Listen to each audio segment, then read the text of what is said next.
Hello, everybody, and thank you for joining me today. I don't know what the date is. Everyone starts off with the date, and I'm like, it's Wednesday. Stay. I'm like perpetually living Groundhog Day over every day is the same. There's nothing ever changes. This is episode 16. We're going to be discussing scales, and I'm going to show you how to use your scale and how to figure out how many grams your rows take up and how to plan your ending to be what you want it to be, hopefully. We'll start with what I'm wearing. This is, what did I just say? Valley Yarns Northampton in Ocean Heather. This is just those tops that I make. This is our February dye project. I have since named this pattern, this straight stockinette with the garter ridge edge, I have named her Hillary. She is open for testing in our Ravelry Group, which you can find down below or linked from my website. I gotta tell you, you remember how I did the yarn overs for the increases, and you can see that one end is quite smaller than the other. And you know what I did once when I was trying to rectify this? I did double yarn overs on this side. Still didn't make a difference, but I'm thinking next time I might try that again and see if it helps now, because I do prefer the yarn over, because then I can see when I've missed one, and it made it way easier for my stitch count. These are also on my Ravelry page. Okay, finished item. Another Cascade 220 top. That's too bright. This is for summer.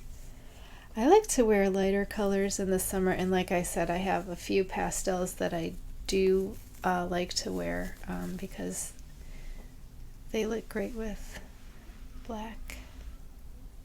So this is finished. This took I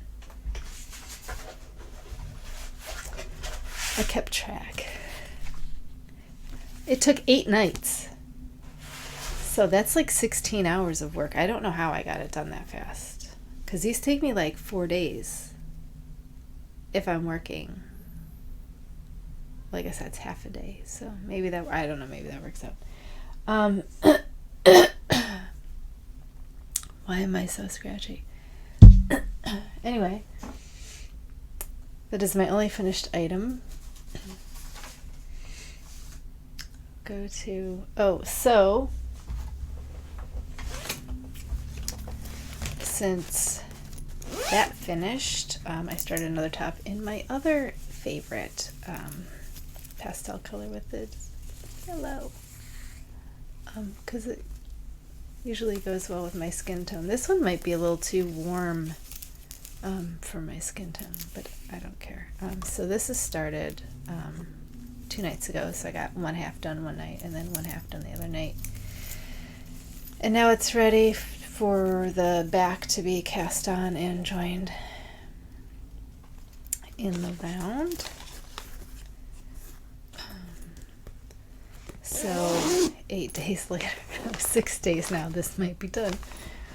Oh no, because it was 6 days. It's 8 days broken up. What's next? No, not this. Next is this.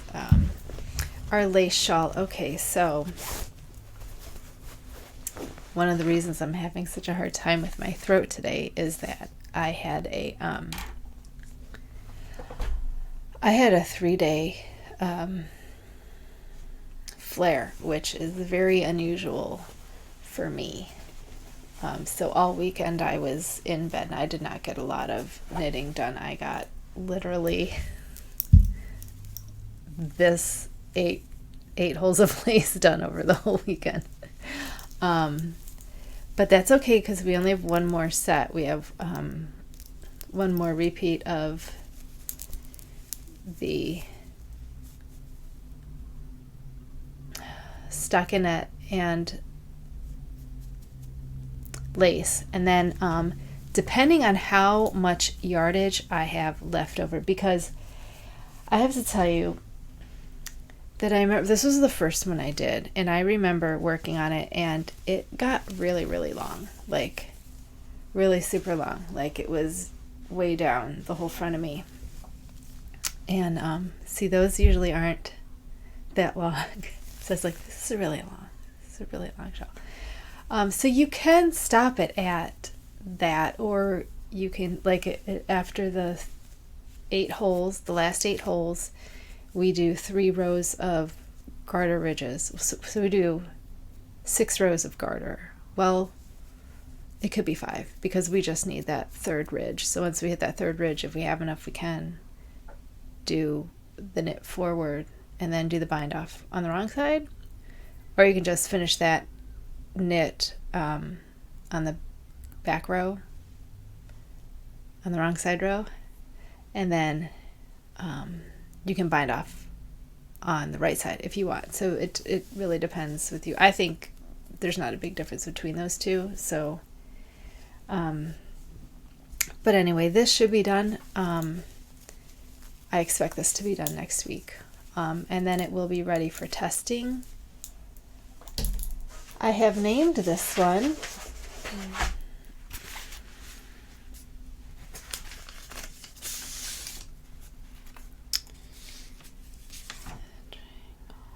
Mesh Lace Triangle.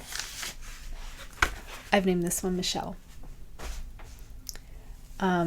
So next month, Michelle will be ready to be tested. So if you want in on any of the tests, just go to the Ravelry group. I think that's where I'm going to center all the testing, because then I only have to go one place, and it's easy for you to message me there. And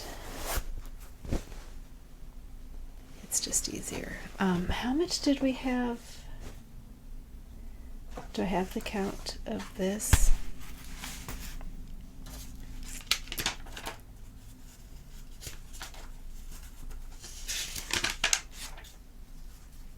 I'm pretty sure I do have it in here. Lace shawl, 3.5. Okay, so we're at 50 grams right now. So I think we'll get a 6 then,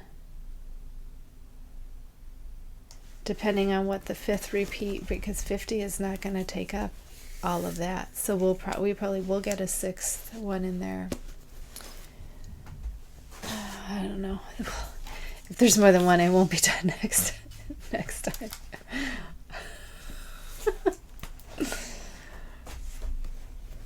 Okay, die project. I am loving this one. This one might be my new favorite, and I only wish that I had picked different colors.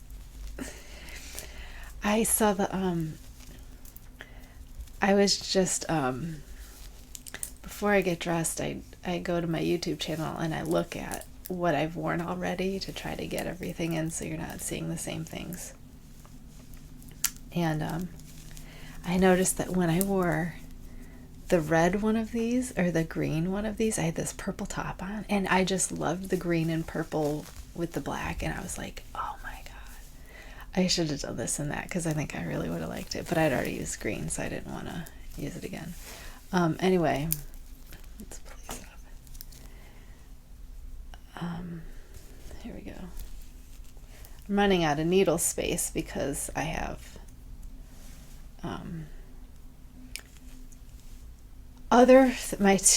my test knit and the mesh lace are closer to being done, so those are on my 2 biggest, my 30 and my 37, because my 50 is holding on to my lunar spine shawl that is probably never going to get done because I can't get the floats to not just show through. So anyway, here we go. Here's where we were last time. Do you remember seeing this? Really nice block. Look at that. And you know what? That blue looks good tonal like that. And I'm not sure the gray is not very tonal. But once we switch to dyeing in, more than one in a pan, they'll become more tonal. So it'll be something I can't control. I won't be able to get these really saturated. I don't know how I'm going to do the black. I'm thinking I might do the black as a separate, we'll get to that later once we're talking about dye projects. Anyway, I mean the actual dyeing, not just the shawls that we're doing right now, because we have a lot to cover today and I want to make sure we get to it all. So let's see what else we got. A lot of this cool striping of all the colors. We got all the colors striped right here. You probably can't see the black and the blue, but they did stripe together. And then we have this weird black that doesn't match anything else. So this is kind of what I expected to see when we wouldn't, remember I said we wouldn't know if it came from the blue, or because these, when we get these big red, we don't know which red that came from because there were 2 red patches and 2 black patches, so we don't know what came from which. So now we still have 2 black patches, so we don't know where the black comes from, but I don't care because I'm forgetting my original reason for doing this, and that is to bring more black into color. So I don't care. I'm just gonna not care, even though my brain is dying to know what would happen if we put a 4th color in that one. But it doesn't matter.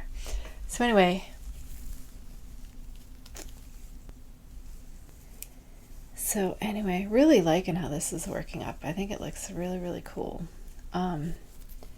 Still not sure what's going on with the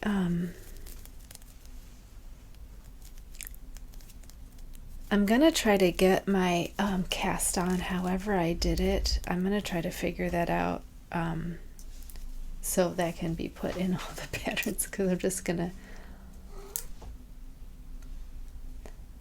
yes, Tormund is in here today because when I leave him out unsupervised, he likes to jump on top of the mantle and knock everything off of it. So he's not allowed outside unsupervised, and I didn't want to crate him while he's in here. So there are really interesting things up in this room right now. There are a bunch of lights and stuff and curtain ties. So please excuse any interruptions from him. I'm just going to pretend he's not here, and I'm going to delete any havoc that he any of the big stuff. He's a terrible cat. I love him, but he's terrible. Like, he tries to be terrible, I think. Like, he thinks it's fun. Like, he's not terrible. He's just fun. He wants to play. Okay. I have some stuff about the business and some patterns. Get down. That we're going to go after. But first, I'd like to jump right into scales. And then we're going to have some... I have some actual notes from my shawls and weights and stuff, and I'm going to teach you how to go through and figure all that out. First, I'm so sorry, my throat is scratchy, and I made my tea really, really hot.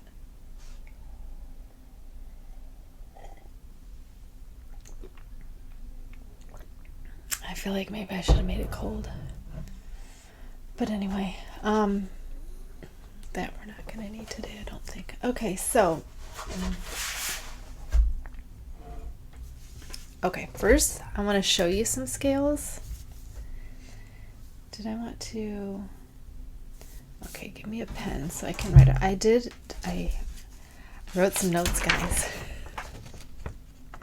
I wrote some notes out about scales, and I did this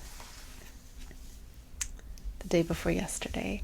And then last night I was so excited about talking about this, and I kept thinking of new things that I didn't get to sleep until 4 in the morning. Oh my God, I'm so tired. But anyway, so why do you need a scale? Do you need one? I'm going to tell you why you need one. And to answer that question, I'm going to ask you another question. What does a scale tell you? Okay. It can tell you how much yarn you have used for a sleeve.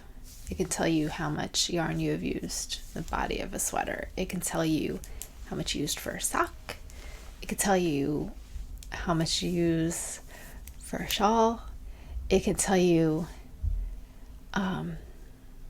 what each row or round takes up. It can tell you how much your bind off takes up. It can literally tell you everything you need to know about how much yarn you have, how much yarn you had, and how much yarn you need, which is a lot of things. So it can also tell you little things like if you do socks and you want contrasting heel, cuff, and toe. Weight can tell you all of that. Weight is how I don't make socks often, but when I do, I make them 2 at a time and I cut them in half. So I weigh out the cake until they're even and then I snip them. So I have 2 even 50-gram cakes. That is especially helpful if your stripe is not, what's the word for stripes that are both forward and back the same stripe? There is a word. I don't think it's palindrome because I think that's a word, but there is a word for if a stripe is the same one way as it is the one that, okay, because you're pulling from this end, right? But then if you pull from this back end, if it's striped, you're going to get the reverse color unless it's dyed in a way that the color is repeating front and back. So the best way to make sure if you're doing 2 at a time is to cut it in half, and then you can go from both center pulls. You'll make sure that it's easier to make sure your stripes are even.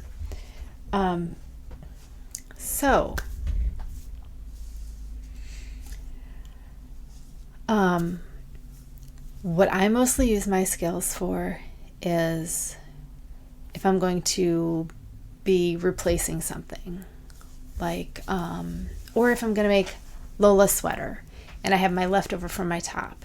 Do I have enough to make her a sweater? And I look over, because I keep track in Ravelry, it lets you keep track of how many grams you used, and I always put in the grams if I know it, unless I use 2 full skeins, or like a full skein, which I sometimes do.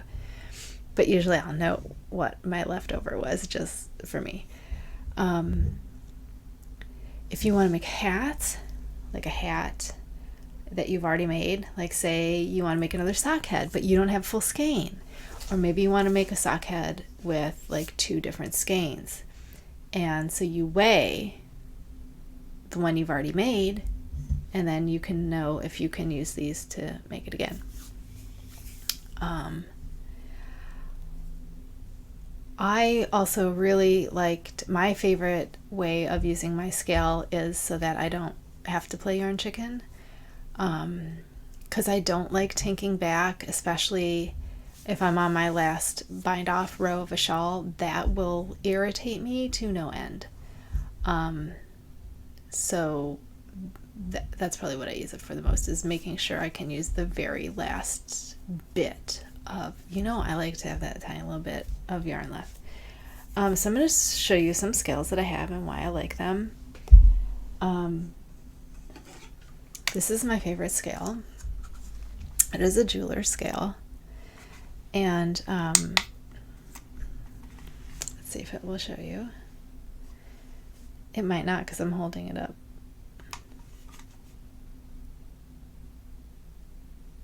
Yeah, it says unstable. So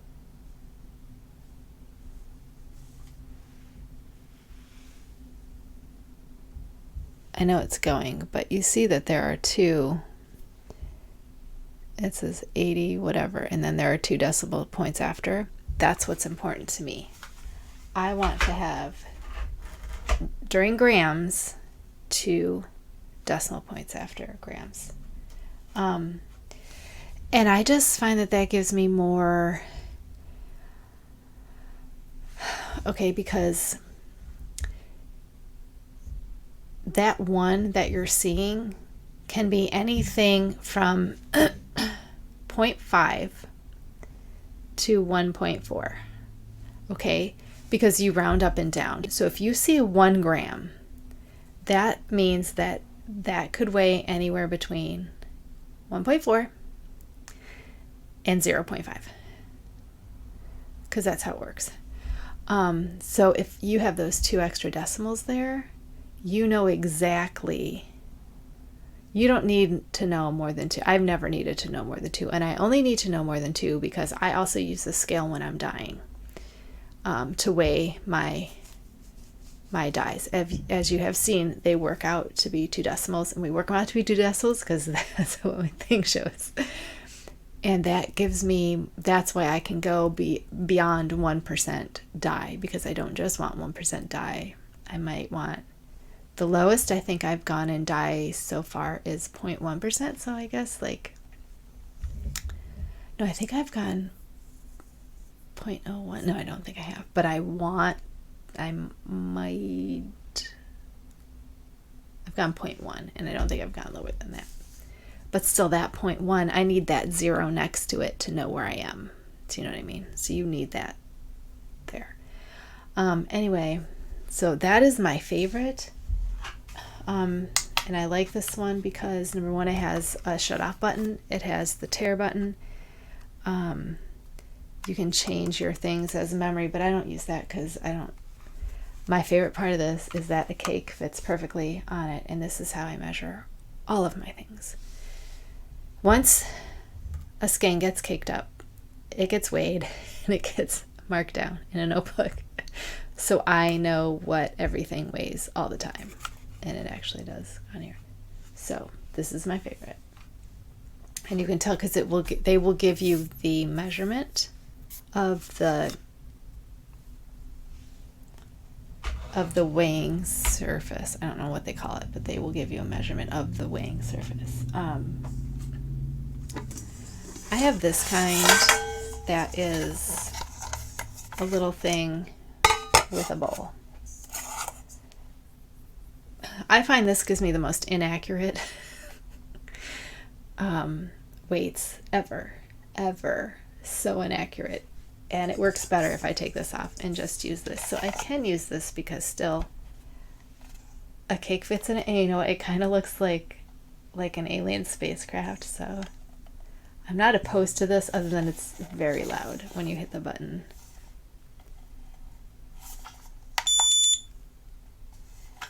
I don't know if this gives you, I haven't looked at it in a while. I haven't used this one in a while.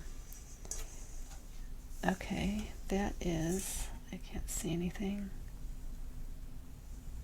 Set, no, unit, here we go. Yeah, I don't use this one because it only gives me 1 space for gram. It actually says here, let's reset that. No, not the timer set. Hold on. It has a T set and then a tear, which is, you should not use 2 T words. So it only can you see that little 0? Oh, -1. So it only gives you that. That's why I don't use this one. That's why I don't use that one. And another kind that I have, this might be a postal scale. I'm not sure, because this is actually, I don't weigh yarn. I have weighed yarn on this, but this I weigh kittens on mostly. This has a maximum of 50 pounds, which I don't need a maximum of 50 pounds.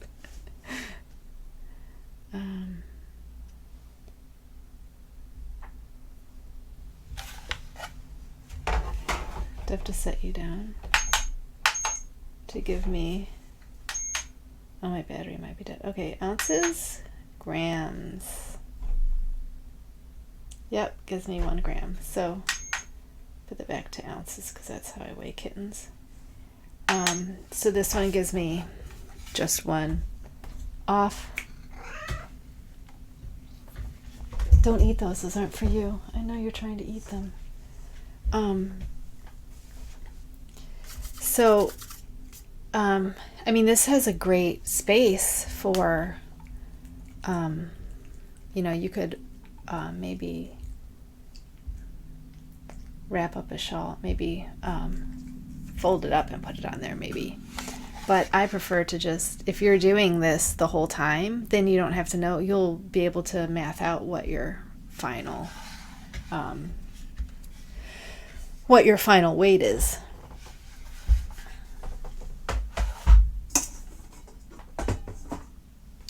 So, I also wanted to tell you, when you are weighing your stuff, like it's real easy if you're just weighing one,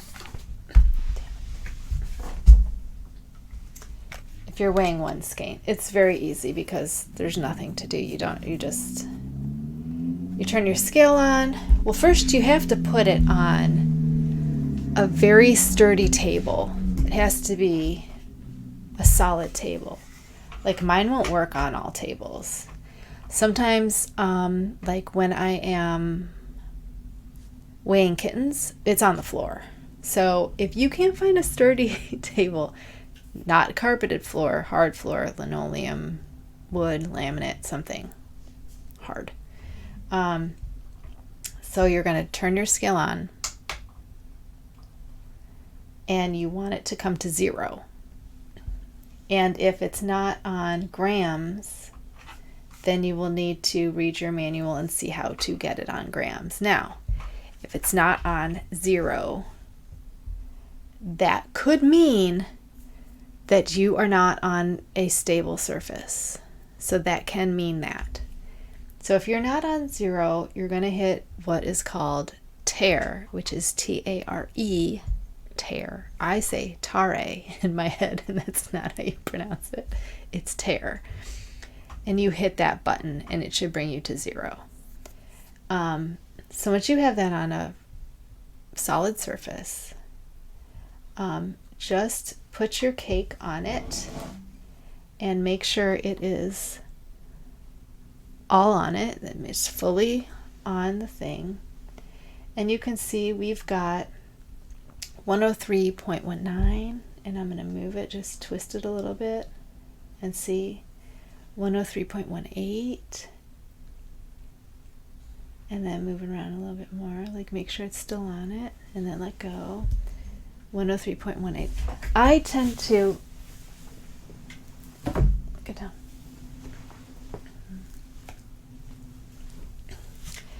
I tend to do that a couple times, so I can get like or I might let it go for like a few seconds, let it settle down, see what happens.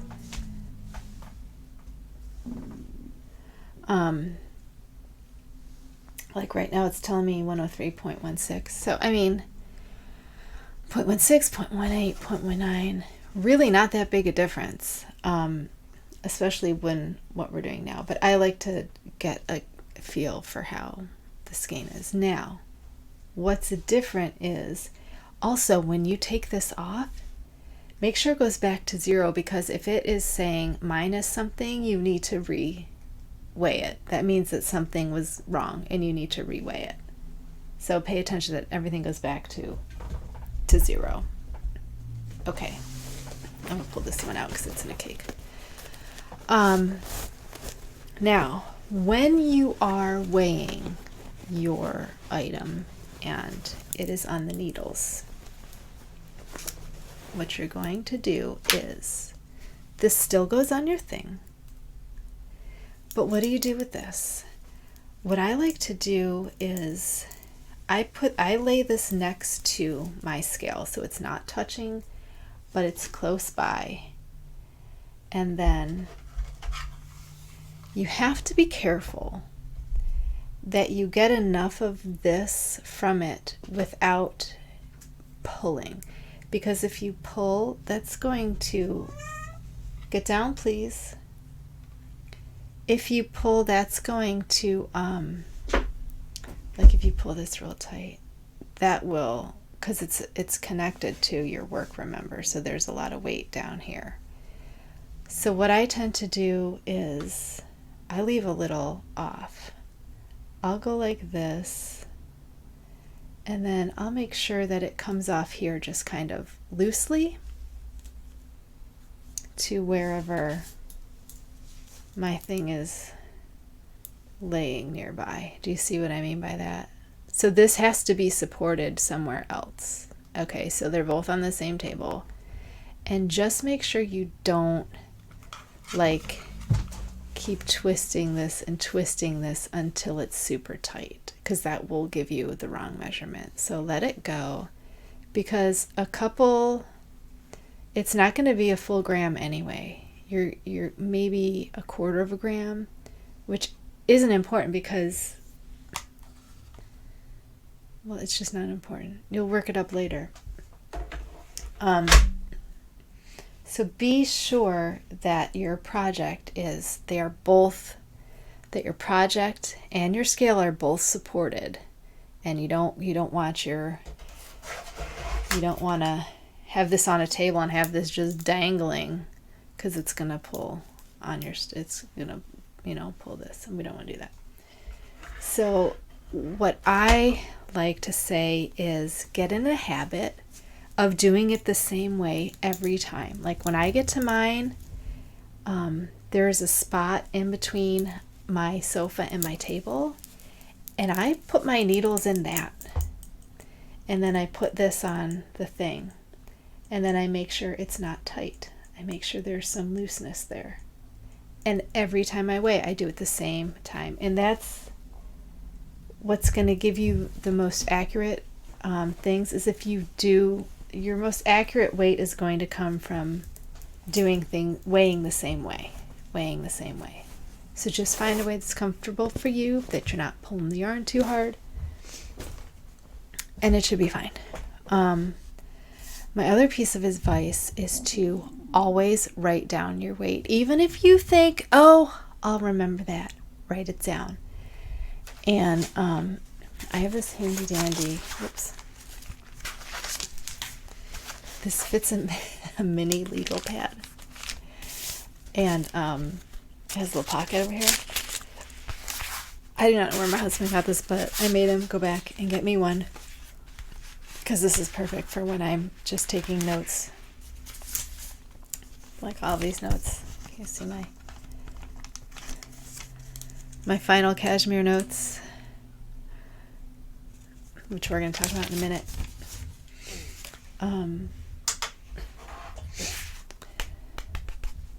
And keep it right by, small enough it can go right next to it.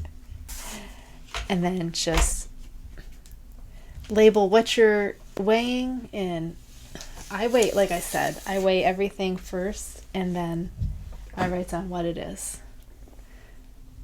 I'll do like whatever February dye project, and then I write down the first weight. Okay, give me a second. Let me see what I've already gone through.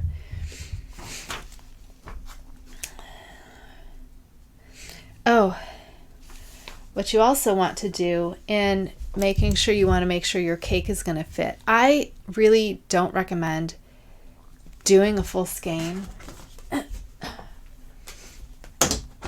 because some of them have labels on them, some of them have other things on them, and you can't always take those off.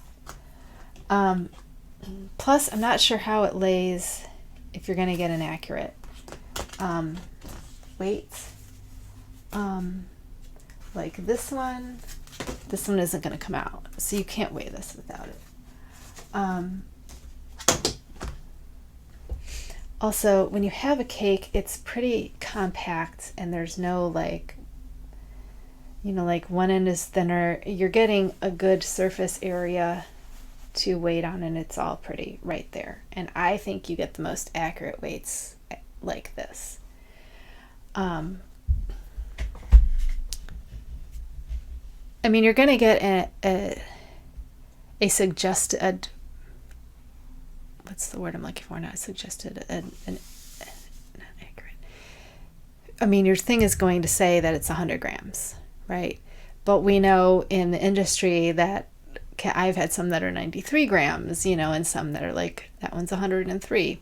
I like this dyer because I've always got them over. I've never got them under, and I really, really like that. Which is something I think I'm gonna try to get a bigger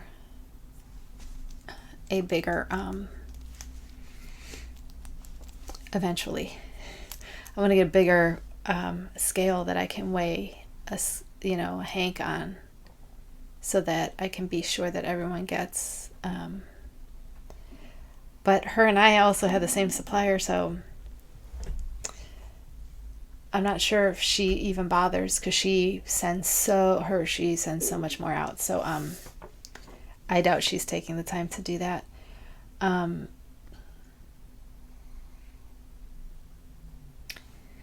So yeah, what are we doing now?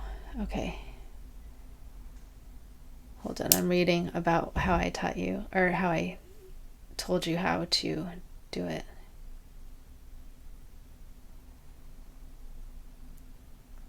Okay, so along with when you weigh,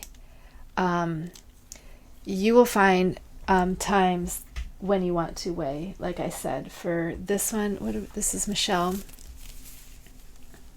For Michelle, you're going to weigh the very first time. You can also weigh after this first stockinette. After this first stockinette section, you could weigh. Then you could weigh after the lace section. Then again, weigh after the stockinette, weigh after the mesh, weigh after stockinette, weigh after. So you can weigh all the way, you know. For these, you really don't have to weigh until you get down to your last 10 grams. If you're only waiting for your bind off and it's a 1 skein, 10 grams. If you're binding off 2, let me see what my 2 one was, because I did do one of my brioches. But that was also 2. Those were 2 and they were DK. So my bind off, was 3.05 grams.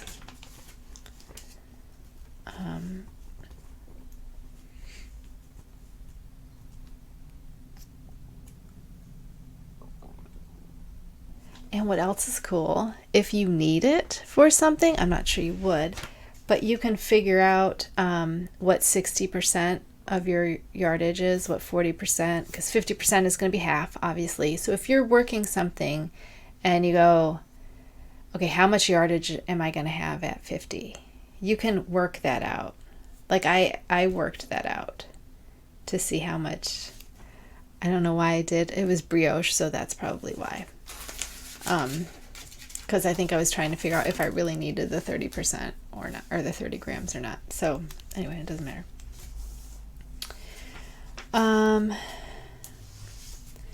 So the more often you weigh, the better you will understand when you need to weigh. Because sometimes you'll weigh and you'll be like, well, I didn't really need to weigh, but you have a weigh, so who cares? But then you'll know when you need to weigh in certain projects, when it's important. Like usually before you change something, before you change color, before you change to something else.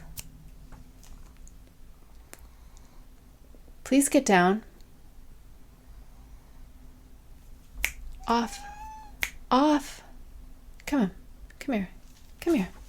Come here. Come here, sweet boy. Yeah, I know he wants to bother Lola, so you can bother me. But oh, look what you did. Look what you did. You bad boy. I love you. Okay.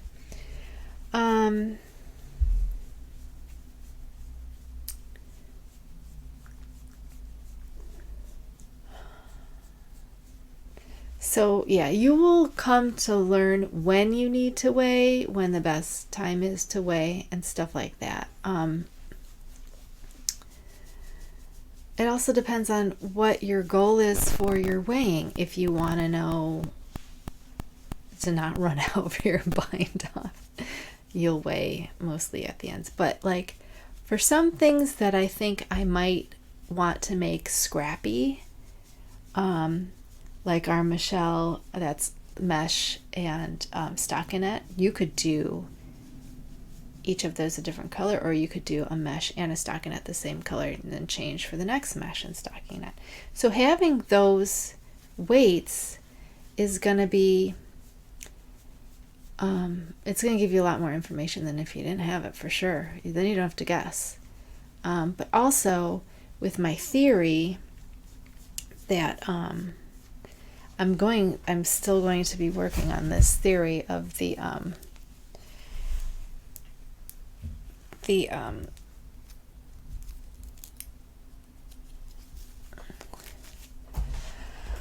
change in weight, and as I'm going, weight of yarn, where 100 grams of fingering is 100 grams of worsted. So I'm still trying to figure out how that fits into what we're talking about. Do not jump up on it. Do not jump up on it. No.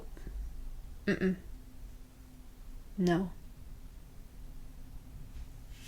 You got a toy. Look, here. Totally lost my train of thought. Thanks, Tormund.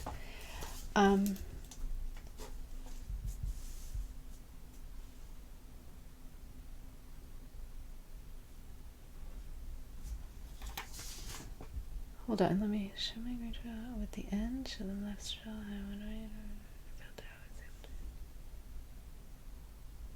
oh, if you guys remember the Maleficent shawl,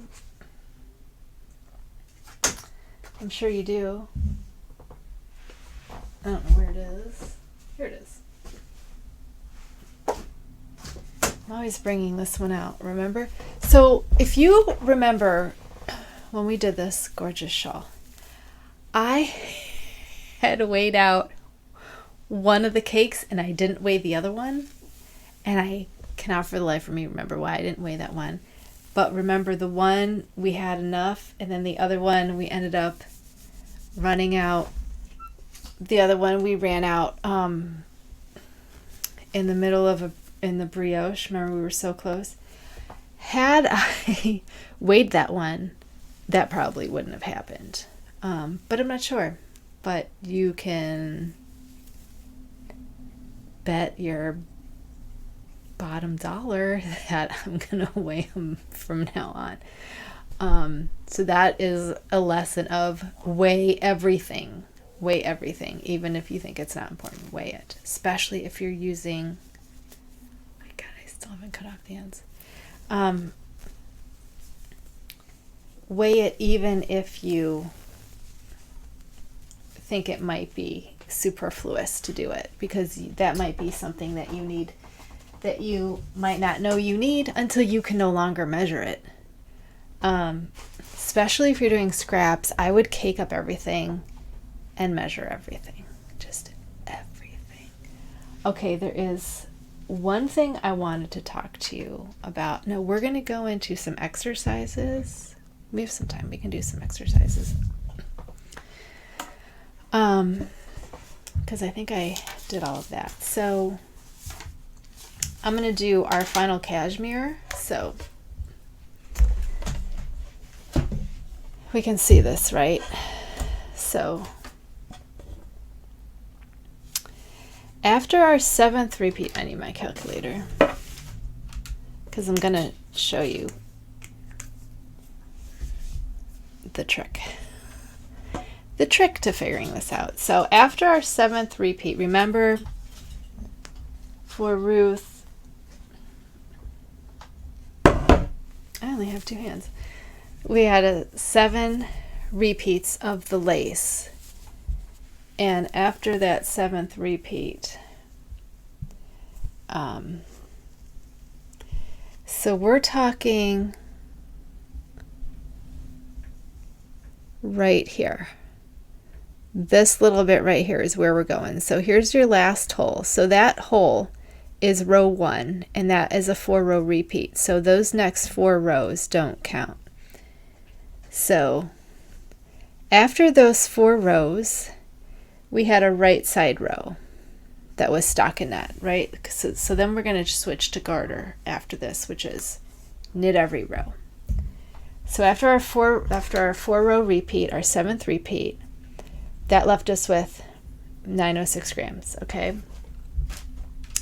So after we did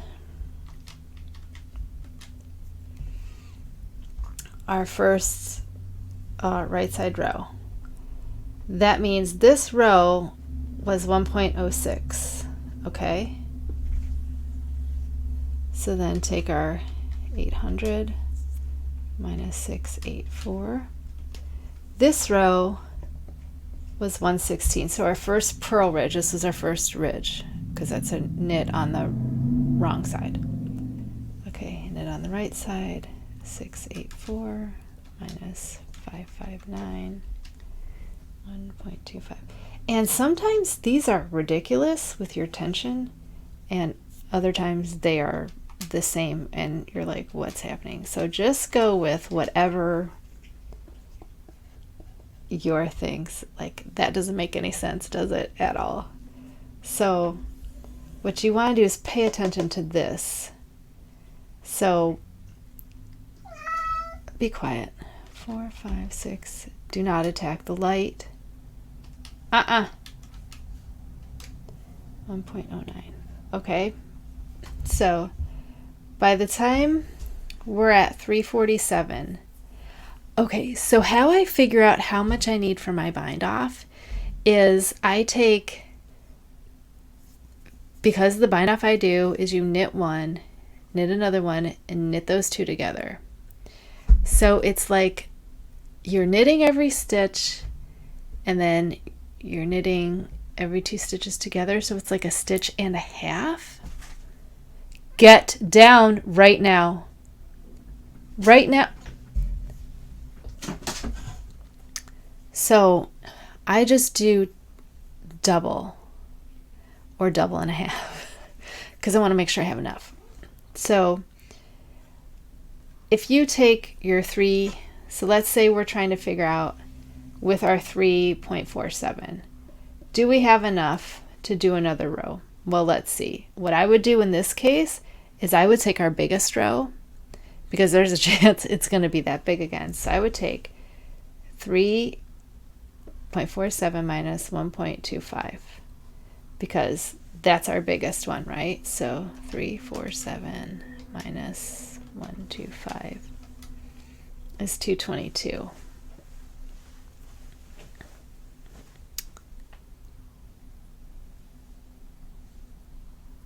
So that would have to be either another row or another row, right?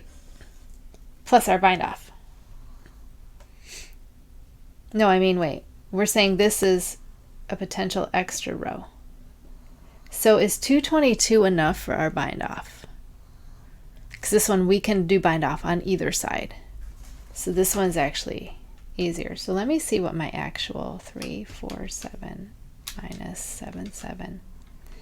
My actual bind off was 270. So no, we would not be able to get another thing off there. Now, I'm not sure how I knew this because Ruth was the first. Was the first one. Did I bind? I did bind off on her before. Remember, because I gave her like 5 ridges. So okay, I already knew her bind off. I knew how much I needed to have. But so because we needed 250, I probably round that up and said we probably need about 3, because by the time you're getting this number, this includes my weaving in, because I clip the end, and that's what I weigh last, is my clipped end. That's what gets weighed. So my clipped end was 0.77. So 270 is what you need for the entire finishing. So you're not going to get there with the 22. So that's what I try to do. If I was going to guess what this was going to be, I would probably take my highest one I would take 1.25 and I would at least do it in half, which is 250. And I would say that at the very least, my bind off would be 250, but then I would add a little bit, which is why I probably upped it to 3, just to give me some extra room. But see, then once you know this, once I know that my bind off for Ruth after a 7-row repeat and this was 270, this is why I keep these. So I know what my bind off was. So now I'm going to show you. These are easy because your bind off can be on either side. It can be front or back because it doesn't matter. However, if you're going to do on the bias, I'm going to show you this bias one. Let me just find which one this is. Because I'm saying my Green Man, the January die project, that bind off was 248. And my bind off, I can't even see this. That doesn't make any sense at all.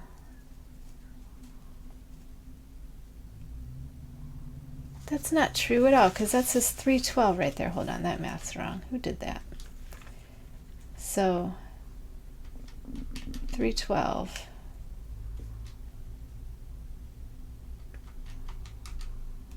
That bind off was 248. Yeah.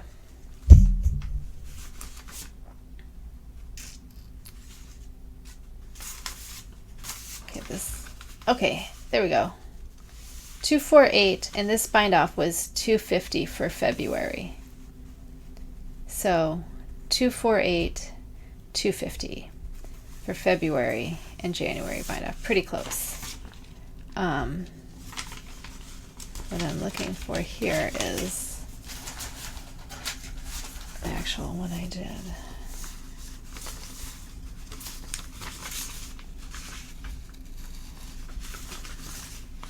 And it's not here. Okay, so let's do this one because this one's here and it's fine.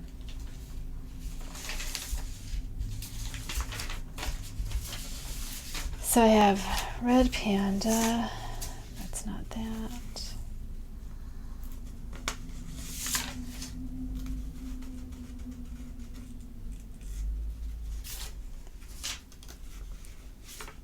That one's just a mess. Can I figure out this one? Let's just try the Red Panda. So, oh, Evil Stepmom, she's right here. So, like I said, I just stop at when I have a 10 plus something, as long as you're 10. Or if it's 11 and you can't go again, well, you wouldn't know, but just keep, then you can just keep track because you're not really doing anything yet. You're just keeping track. I don't know which way these are either. So, okay, here it is. So, there we go.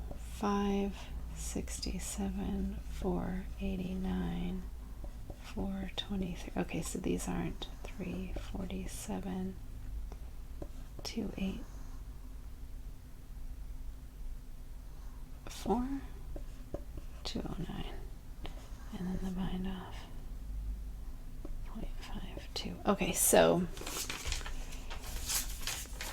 I'm not sure if this is going to work because I don't know which way this was. So the problem with this bias, okay, because with the top-down triangles, you're going across the bottom. So you're going from one arm to the other. On a bias triangle, you're going from an arm to the point. Now remember, we don't want to start our bind off from the arm. We want to start our bind off from the point. Otherwise your point is going to look terrible, remember? So you have to be aware of which side you're on. And when I do these, what I actually do is I track from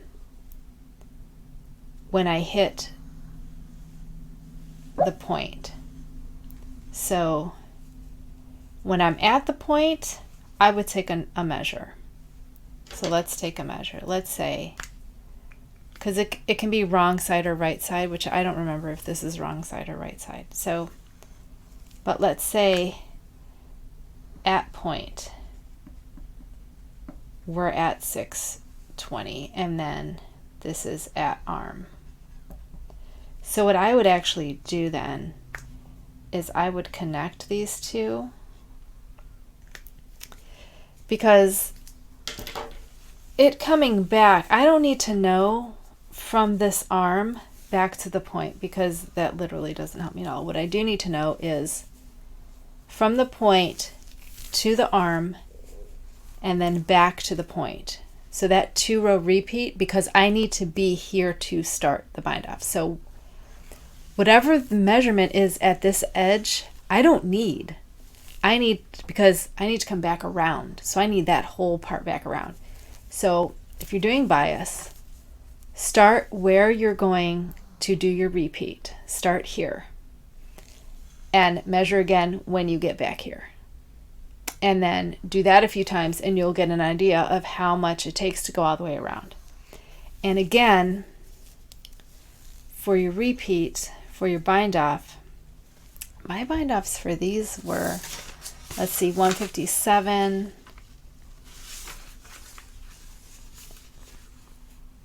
210. Oh, that was sport weight, was 210. 158. So I got 158 was for Cloudborne. What? Halloween. Bind off was 158.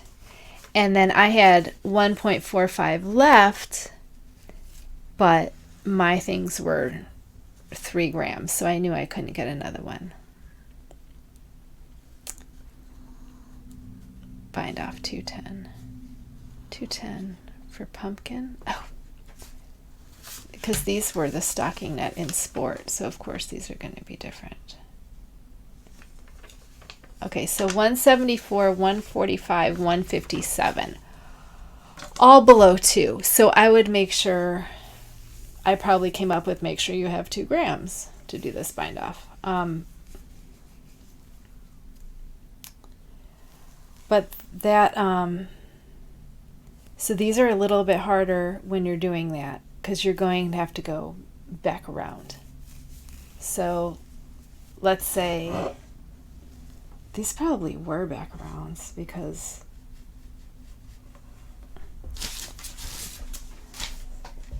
I'm thinking if 209 minus 52 will give me 154. So our bind off here was 154. So I think these might have been the rows. Let's say 620 minus 5, 6, 7, 53. Yeah. So this was half and half. So you could have done them together. So you could have gone 620. I mean, it's obviously not going to work up right, but you could have like X'd out this 620 minus your next one, 489, which would give you 1.26. So that was probably a back there and back to get back. So this bind off, if we stopped at 209, we were left with 52. Then it was 150. Oh God, look at how close we were to getting. But we couldn't, because that's a double that had to come back around. So a lot of times the bias is easier to know if you can eke out another one, because you'll be like, no way. But that is something you have to consider, that you're going to start and stop here. Okay.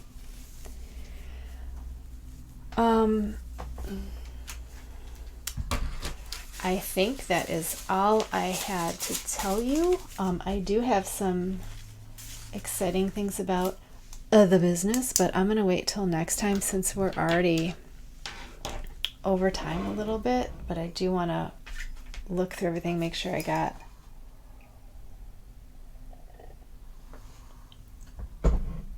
because I really want you guys, for those of you that are going to be doing the Hillary, I want you to be able to use your scale to get those last 3 garter ridges and figure out where that comes from. And again, if you have any problems with the pattern, I do not have a lot of testers, so this is the perfect time if you want to test to get in and you can have my undivided attention, because I have one tester who I'm very appreciative of, and I'm very excited that she is testing for me. And I don't know if she wants me to give her a shout out, so I'll wait until next time if she wants me to say who she is. Even though she already gave me a shout out on her thing, but I'm gonna wait till next time.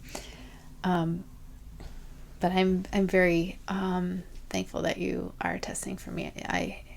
It means a lot to me. And our testing the toughest one. So I did link to the video of how to count and fix how to put all this in it, so that should be, I'm hoping that part of that video will be helpful for anyone that needs it. Anyway, yeah, that was a lot. I feel like I'm missing stuff, but I don't want to be missing things, and there's so much I want to tell you, but I'm gonna wait because it's already past time. And did I explain everything? If anything is unclear, please let me know, because these are kind of being, right now they're supplements for the my testers for the shawls. So I'm wondering how I'm going to have to, if I'm going to have to do like videos specifically for each shawl. Y'all, there are 9 shawls already. There are 9 shawls in development right now. Total 9 and finished. Actually, I think there's more. I think I have forgotten some. But there's lots of shawls, ranging from beginner to whatever. I'm getting ahead of myself and telling you things I didn't want to tell you yet.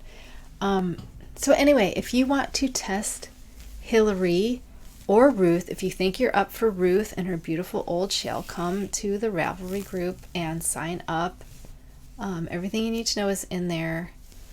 The link is below to the Ravelry group. I also am wanting people to, that comes later. Everything is together. Anyway, did I forget anything?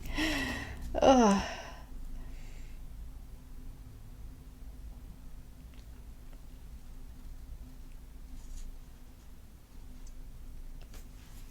Okay, so if there's anything that you think I didn't cover, if you have any questions, please put them in the comments and I will address them, because I'm sure, even though I wrote down everything I could think of, I'm sure there's stuff that I forgot because I thought of stuff while I was sitting here that I told you. So I'm exhausted after this episode. This was not a very fun episode. I feel like I need to make learning more fun or something. I'm not sure. But anyway, now that the cat has fallen asleep,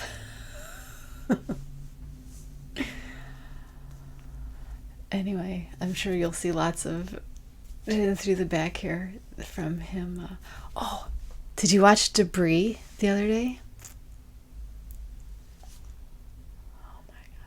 Where they run that thing. I was really upset with that one scientist guy. He's like, I'm a scientist. Without the debris, I don't know what to do. And I was like, aren't you guys like more like pragmatic? Like, wouldn't you want to solve that problem? Wouldn't you be like, I don't know. Like, I don't know. I'm not a scientist. I do a lot of experiments because I want to know things. And if there were like, you know, people trapped behind this wall, I'd want to know what was up. So I didn't like that, but I liked the rest of the episode. I really like the end part with the guy with the chair. So make sure you keep watching to that part because I was like, whoa. Because I love alien things. Anyway, I've been talking with these. I swear to God, these get longer and longer, and I'm like, every week I'm like, are we gonna keep it under an hour? We're gonna keep it under an hour. It never is. I don't know what to do. I don't know. There's so much information. Anyway, there's so much more I want to tell you, but I'm gonna wait till next. Our next episode is, I'm pretty sure it's doing what episode is it? 16. So 17 is plan April projects. So we should have enough time that I can tell you everything I want to tell you in the plan April projects. It's April already. Oh my God. And then our end of the month is actually on April 2nd. So, which means our die project is like that following Monday. So, but that's okay. We should have some, we'll be able to get everything done. I'm not even worried about it. So next week, we'll start looking towards April, see what we want to do. I have some changes for that too that I think are going to be pretty fun, maybe. Because, I'm going to change my mind in like 2 days. I'm going to totally change my mind and come up with something else. So, I'm not sure I'll have anything finished. Maybe the other top. No, we already said not the top. Probably not the lace one either. I don't know. Eventually we'll have something done. Maybe in time for our end of the month. We'll have things done maybe. I don't know. I think that's it, guys. So yeah, I'm gonna sign off. Thank you for joining me, and I hope you had a good time. I hope you learned something about scales and weighing. And if you need help, especially if you're test knitting for me, if you're not, either leave me a question below or come to the Ravelry group. Message me on Ravelry. I will help you